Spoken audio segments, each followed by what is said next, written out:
Tudunk-e vajon valóban jobban lenni, hogyha nem tanulunk arról, hogy hogyan működik a testünk?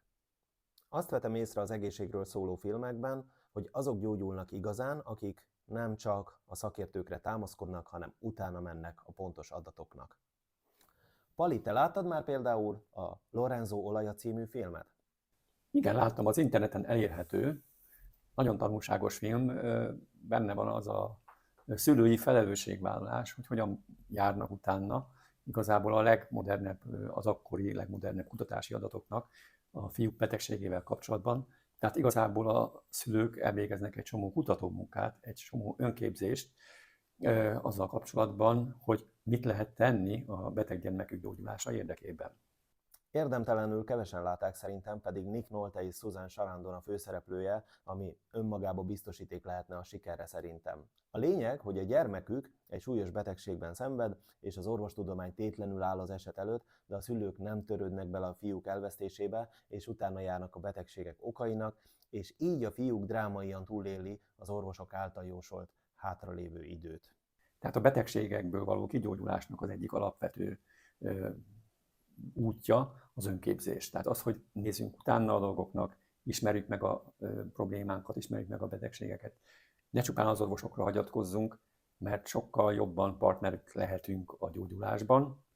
Igazából nem arról van szó, hogy az orvosok helyett végezzük a munkát, hanem egy olyan kiegészítésre teszünk szert, egy olyan kiegészítő információkra, tudásra, amelyekkel mi magunk tehetünk a saját gyógyulásunk érdekében, és nem csak a szokásos tüneti kezelésről van szó ebben az esetben. Nagyon javaslom a filmet bárkinek, az interneten, mint mondtam, elérhető, ha valaki rákeres a címére, akkor nagyon könnyen ráakadhat, nézze meg, remek film.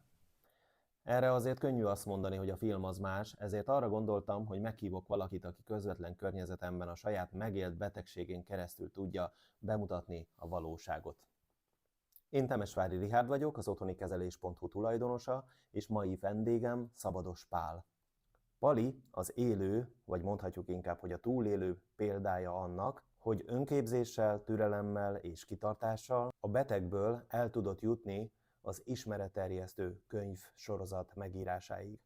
Ezzel tulajdonképpen ezreknek reményt és segítséget adva egy egészségesebb életút felé. Néhány adat mai vendégemről. Szabados Pál 1958 nyarán született. Már kamaszkorában érzékeny lett az időjárás változásokra, gyakran fájt a dereka. De sok fiatalemberhez hasonlóan nem törődött a jelekkel, és nem fordult orvoshoz. Ez csak a 30-as éveiben történt meg, amikor diagnosztizálták nála a gerincoszlopát és az ízületeit megtámadó autoimmunbetegséget. De még akkor sem törődött kellőképpen ezzel. Rá az élet 2010-ben csapott le egy rosszindulatú vastagbéldaganattal. Ez igazán kiózanítólag hatott rá. A Váci kórházban dr. Herr György sikeres műtétje után végre kezébe vette a sorsának alakítását. Mára 7 egészséggel foglalkozó könyvnek a szerzője vagy társszerzője. Több külföldi és magyar életmódváltással kapcsolatos tanfolyamnak a végzettje. Az elmúlt évtizedben több száz egészség iránt érdeklődő vagy abban jártas szakembernek tartott workshopokat, előadásokat. Helytálló ez így, Pali? Köszönöm szépen a bemutatást. Legbüszkébb a könyveimre vagyok, az úgynevezett kulcskönyvekre, kulcskönyvsorozatra.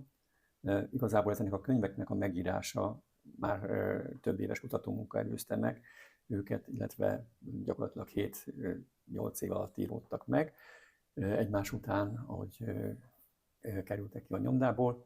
Az egész munkában dr. Krics Fabi Péter nyugalmazott belgyógyász főorvos úrnak lehetek hálás. Ő a könyveimnek a szakmai lektora is, ő nézte át, ő volt a mentorom, nagyon hálás vagyok neki az ő segítő munkájáért. Mi volt az az élmény, ami sorsfordító hatást ért el benned?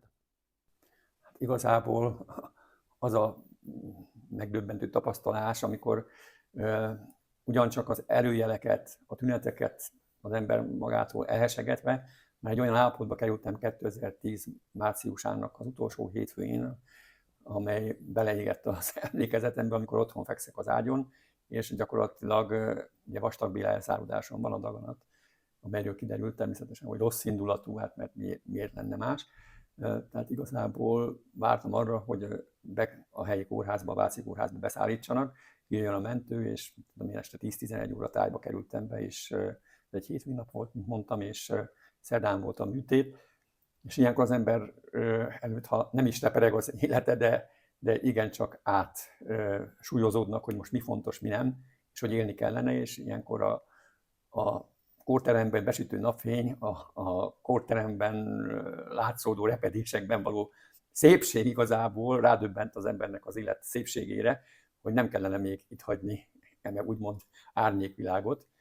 És miután megvolt a műtét, és szerencsére nem találtak máshol daganatot, tehát úgymond minden rendben volt orvosi részről, valóban, hogyha nem akartam visszaesni, vagy bármit is tenni, akkor el kellett kezdenem nekem is tanulni ezekről a dolgokról, és végül is ez vezetett el odáig, a könyvekig, meg minden másik, amit azóta én elértem, 2010 óta elértem, az elmúlt 15 évben mondhatni.